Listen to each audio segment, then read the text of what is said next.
बिस्मिल्लाहिर्रहमानिर्रहीम अस्सलाम वालेकुम। सच टेलीविज़न के डिजिटल प्लेटफॉर्म से मैं हूं आरिफ काज़मी। मशरिक़ वस्ता के सूरत-हाल के हवाले से हमारे इन ब्लॉग्स का सिलसिला जारी है। गुज़श्ता 24 घंटों की अहम तरीन अपडेट्स लेकर एक बार फिर आपकी खिदमत में हाजिर हुए हैं। डोनाल्ड ट्रंप की जानिब से एक बार फिर ईरान को धमकी दी गई है। गुज़श्ता जो धमकी दी गई थी कि ईरान के ऊपर तारीख के बदतरीन जो हमले हैं वो किए जाएंगे और वो हमले होंगे जंग अज़ीम दुयम के बाद से बदतरीन हमले, लेकिन ईरान पर उसका कोई असर नहीं हुआ। उसके बाद हमने देखा कि ईरान ने अपनी जवाबी कार्रवाइयाँ भी शुरू कर दी। अरबील के अंदर भी मारते रहे, इराक़ के मुख्तलिफ शहरों के अंदर जो है मिसाइलों की बरसात करते रहे, ड्रोन्स की बरसात करते रहे, लेकिन अमेरिका जो है वो बैकफुट पर चला गया। और फिर ये इतरात आई कि डोनाल्ड ट्रंप की जानिब से ये जो हमले थे वो मनसूख कर दिए गए हैं और मुज़ाकरात का दौर शुरू हो गया है। और साथ साथ डोनाल्ड ट्रंप ने यह कहा कि मुज़ाकरात जो है वो कल शुरू होने वाले हैं, यानी गुज़श्ता रोज़ मंगल के रोज़। अब मंगल का रोज़ तो ख़त्म हो गया, आज बुध का रोज़ है। ईरान की जानिब से क्लियरली कल इब्राहिम बकाई की जानिब से कहा गया कि अमेरिका के साथ कोई मुज़ाकरात नहीं हो रहे और अमेरिका के साथ कोई मुज़ाकरात होंगे भी नहीं जब तक कि अमेरिका जो है अपना हॉर्मोज़ की जो नाकाबंदी है वो ख़त्म नहीं करता, ईरान की नाकाबंदी ख़त्म नहीं करता, खित्ते से अपने बोरिया बिस्तर समेट कर जाने का एतराफ़ नहीं करता, तब तक कोई मुज़ाकरात नहीं होंगे। हम हर तरह के हालात के लिए तैयार हैं। आज भी फिर डोनाल्ड ट्रंप की जानिब से एक बार फिर एक प्रेस कॉन्फ्रेंस की गई है, मीडिया से टॉक की गई है। उसमें ये उन्होंने एक बार फिर कहा कि ये जो ईरानी हैं ये बड़े धोखेबाज हैं, ये पीठ पीछे तो मुज़ाकरात की बात करते हैं लेकिन जब कैमरे के सामने आते हैं तो ये मुज़ाकरात से भाग निकलते हैं, मुज़ाकरात से इनकारी होते हैं। तो ये चीज़ नहीं चलेगा। ये मुज़ाकरात जो हैं वो इस वक्त भी हो रहे हैं। अमेरिका के साथ ईरान के मुज़ाकरात हो रहे हैं और उसमें कतर के, सऊदी अरब की, यूएई की सिफारिश के ऊपर ये मुज़ाकरात हो रहे हैं, ईरान की ख्वाहिश के ऊपर ये मुज़ाकरात हो रहे हैं और ईरान इसकी इनकारी बेशक करे लेकिन ये मुज़ाकरात चल रहे हैं। ये आखिरी मौका है मेरी तरफ से ईरान को। उन्होंने कहा कि तारीख के बदतरीन हमले मैं करूँगा, लेकिन उन हमलों से पहले ये मैं एक मौका दे रहा हूँ ईरान को कि वो ईरान जो है वो हमारा जो मुआहदा है उसको तस्लीम करे, उसके बाद दस्तखत करे, यानी वो सरेंडर के डॉक्यूमेंट्स के ऊपर दस्तखत चाह रहा है, करवाना चाह रहा है ईरान से, लेकिन ईरान जो है वो तैयार नहीं है किसी बात से। ईरान की जानिब से टोटली इनकार कर दिया गया है। आज के इस जो ट्रंप की जो धमकी है उसके बाद हमने देखा कि ईरान के सुप्रीम लीडर की जो मशीर है इब्राहिम रज़ाई साहब, वो सामने आ गए एक दफ़ा, मोहसिन रज़ाई साहब सॉरी, वो एक दफ़ा फिर सामने आ गए। उन्होंने कहा कि ईरान अमेरिका के साथ किसी सूरत कोई मुज़ाकरात नहीं करेगा। अगर अमेरिका अपनी बहरी नाकाबंदी को जारी रखता है तो फिर हम अमेरिका के तमाम जहाज़ों को और अमेरिकी जो फ़ौज है उनके ऊपर तारीख के शदीद तरीन हमले करेंगे। उन्होंने कहा कि चाहे जो भी हो, अगर हमारे लिए कोई खतरा लाक होते हैं तो फिर जंगी जहाज़ हो या फ़ौज हो, हम उसके ऊपर कार्रवाई करेंगे। बल्कि उन्होंने ये कहा कि अगर डोनाल्ड ट्रंप अपने एयरक्राफ्ट कैरियर को भी हुर्मुज़ के इलाके में लेके आता है तो फिर हम उसके ऊपर भी कार्रवाई करेंगे, उसको तबाह करने से गुरेज नहीं करेंगे। ये धमकी दी है इब्राहिम रज़ाई साहब। उसके साथ साथ उन्होंने कहा कि आबनाए हुर्मुज़ जो है वो सिर्फ ईरान के अपने शराइत के ऊपर खुलेगा, ये न तो अमेरिका के शराइत पे खुलेगा न किसी और मुल्क के शराइत के ऊपर खुलेगा, ये ईरान की शराइत के ऊपर खुलेगा। ईरान इसकी जो रजीम है वो कायम करेगा और इसी के ऊपर ही चलेगा। जो ओमान के साथ जो मुज़ाकरात चल रहे हैं ईरान के, वो उसमें पेशरफ्त हुई है। उसमें ख़ास तौर पर एक ऐसे मैकेनिज़्म के ऊपर बातचीत हो रही है जिसमें ईरान का जो है हुर्मुज़ के ऊपर जो असर होगा वो ज़्यादा होगा और ओमान का कम होगा, और जो फ़ीस ली जाएगी वो दोनों ममालिक जो है वो आपस में तकसीम करेंगे। अमेरिका ने उसकी मुखालिफत एक बार फिर की है। अमेरिका ने कहा कि आबनाए हुर्मुज़ के ऊपर कोई फ़ीस नहीं ले सकेगा, ना ईरान, ना उर्दू, ना कोई, और ये फ़ीस हम तस्लीम नहीं करेंगे। लेकिन ईरान ने कहा कि अब जो हुर्मुज़ का मामला है उसको तो आप भूल जाएं कि वो पहले वाले मरहले पे आ जाएगा या पहले वाली सिचुएशन पे आ जाएगा जंग से पहले की।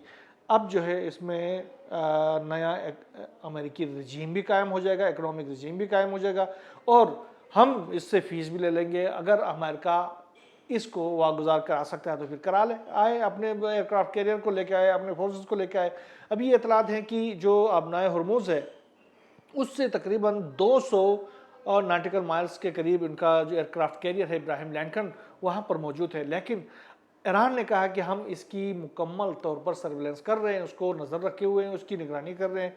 अगर उसने आगे कोई कार्रवाई करता है तो ईरान के पास जो है वो ईरान अपने जो एंटी शिप मिसाइल्स है वो पहली बार इस्तेमाल करेगा। ये वो एंटीशिप मिसाइल्स हैं जिसके बारे में कहा जाता है कि इस तमाम जंग के दौरान ईरान ने अभी तक उनको इस्तेमाल नहीं किए हैं, क्योंकि ईरान ने अमेरिका के शिप्स को आम मिसाइलों के ज़रिए नुकसान तो पहुंचाया है, लेकिन एंटी शिप मिसाइल्स हैं वो पहली बार ईरान जो है वो मंजराम पर ले आएगा और उसके नताइज जो है वो ख़तरनाक हो सकते हैं। उसमें दो चीज़ें हैं, अगर अमेरिका ईरान की जो बहरी नाकाबंदी है उसको इसी तरीके से जारी रखता है, अभी भी आज भी अमेरिका की जाने से ये इतला सामने आई है कि हमने 40 से ज़ायद जो है वो शिप्स है उनको हमने वापस कर दिया है ईरान के, और 2 शिप्स को हमने नाकारा बना दिया है।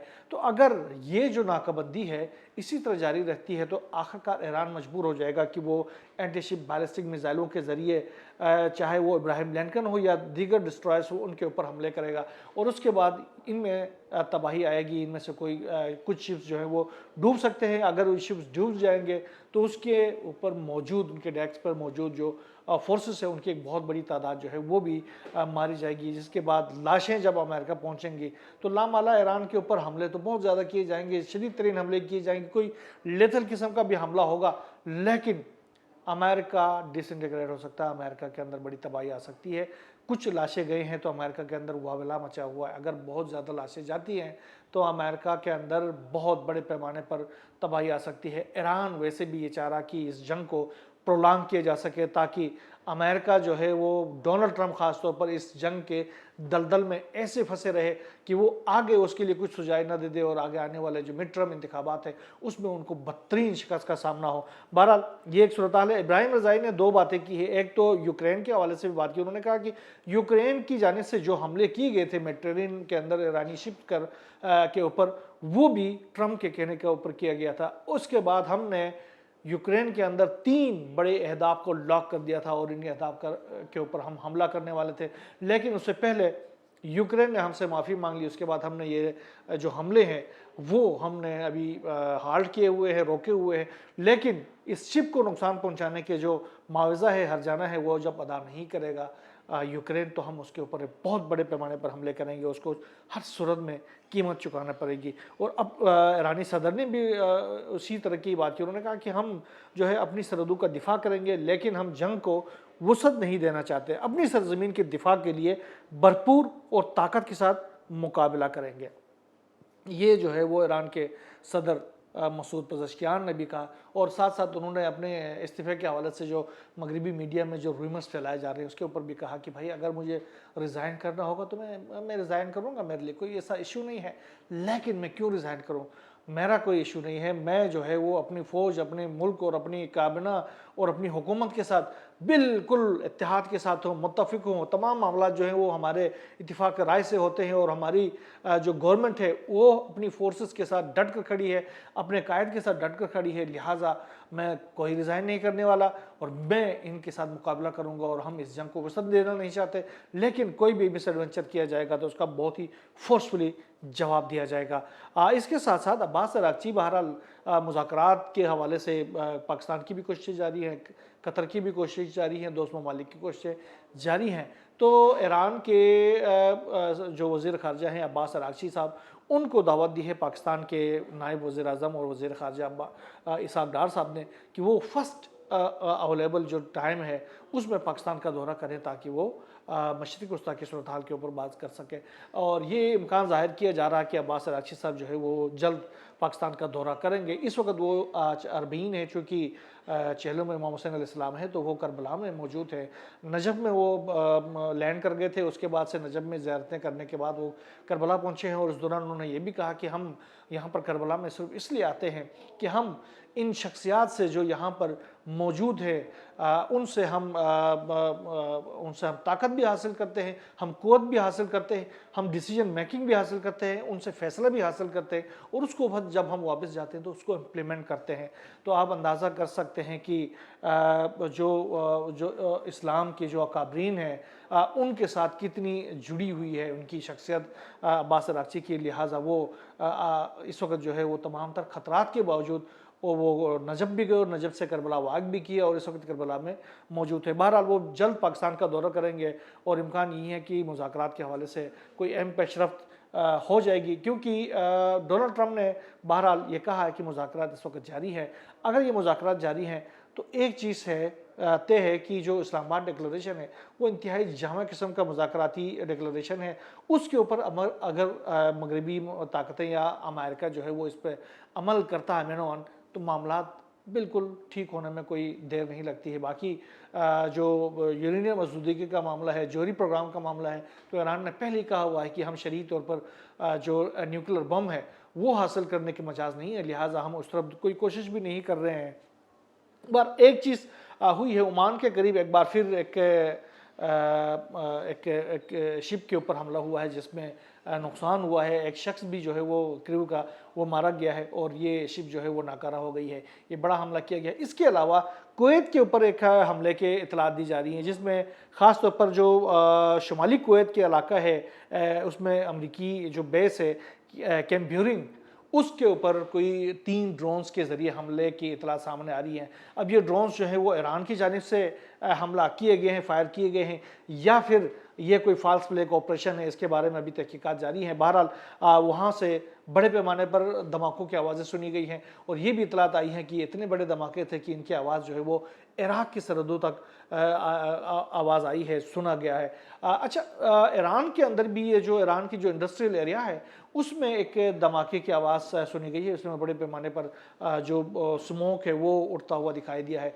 ये भी हो सकता है कि ईरान में कोई फॉल्स फ्लैग ऑपरेशन किया गया हो, अमेरिका की जानिब से या इजराइल की जानिब से वहाँ पर कोई हमला किया गया हो, उसके जवाब में ईरान ने कोई ड्रोन हमला कुवैत के अंदर किया हो, ये हो सकता है। लेकिन अभी इस हमले के जो है वो तफसीलात सामने नहीं आई है। अमेरिकी फोर्सेस भी और कुवैत की जो फोर्सेस है वो भी इसके हवाले से तहकीकात कर रहे हैं कि आखिरकार ये धमाका, ये हमले जो है वो किस तरफ से हुए हैं। फाल्स फ्लैग ऑपरेशन भी हो सकता है, ईरान की कोई जवाबी कार्रवाई भी हो सकती है। ईरान जो है अरबील के ऊपर अभी भी मुस्तकिल हमले कर रहा है। अरबील में जो कुर्द इलादगी पसंद है उनके ऊपर बहुत बड़े पैमाने पर लेथल किस्म के हमले कर रहा है। और इसके अलावा भी एक इतला आई है कि ईरान की जो स्पेशल फोर्सेस है उनकी एक बहुत बड़ी तादाद जो है वो इराक में इंटर हो गई और उन्होंने अरबील के अंदर जाकर उन्होंने कैरी आउट किया एक बहुत बड़ा ऑपरेशन। और उन्होंने जो वहाँ पर इलादगी पसंद थे, ईरान के जो इलादगी पसंद कुर्द रहनुमा थे, उनकी एक बहुत बड़ी तादाद को एलिमिनेट किया है और बहुत सारों को गिरफ्तार करके उनको ईरान मुंतकिल किया गया। इसमें ईरानी जो स्पेशल फोर्सेस है उनको कोई नुकसान न पहुँचने का ईरान की जानिब से दावा किया गया है, लेकिन उन्होंने ये दावा भी किया है कि अरबील के अंदर जो है वो बहुत बड़ा हमला किया गया है। ये ग्राउंड ऑपरेशन किया गया है, ग्राउंड फोर्सेस इंटर हो गए हैं और वहाँ से कुछ को तो मारा गया है और बाकी को ईरान मुंतकिल किया गया है। ये एक बहुत बड़ी स्टोरी है। अच्छा, यमन की जो सूरत हाल है वो दिन ब दिन ख़राब होती जा रही है। ख़ासतौर पर जो जनूबी यमन है, जहाँ पर सऊदी अरब के जो लॉयल फोर्सेस की एक बहुत बड़ी तादाद मौजूद है, जो हज़रमौत का जो इलाका है वहाँ पर उनकी बहुत बड़ी गैदरिंग हो गई है और अब उन्होंने हौसी फोर्सेस के ऊपर हमले शुरू कर दिया है और इनके दरमियान बड़े पैमाने पर और बहुत बड़े झड़पें हो रही है। दोनों तरफ से ये दावे किए जा रहे हैं कि हमने उनका इतना नुकसान पहुँचाया, हमने इनका इतना नुकसान पहुँचाया। अभी तक की इतलात के मुताबिक घुमसान की जंग जो है वो जारी है। कुछ इलाके इनके सरेंडर हो चुके हैं, कुछ इलाके उनके सरेंडर हो चुके हैं। दोनों तरफ से मौत का सिलसिला जारी है।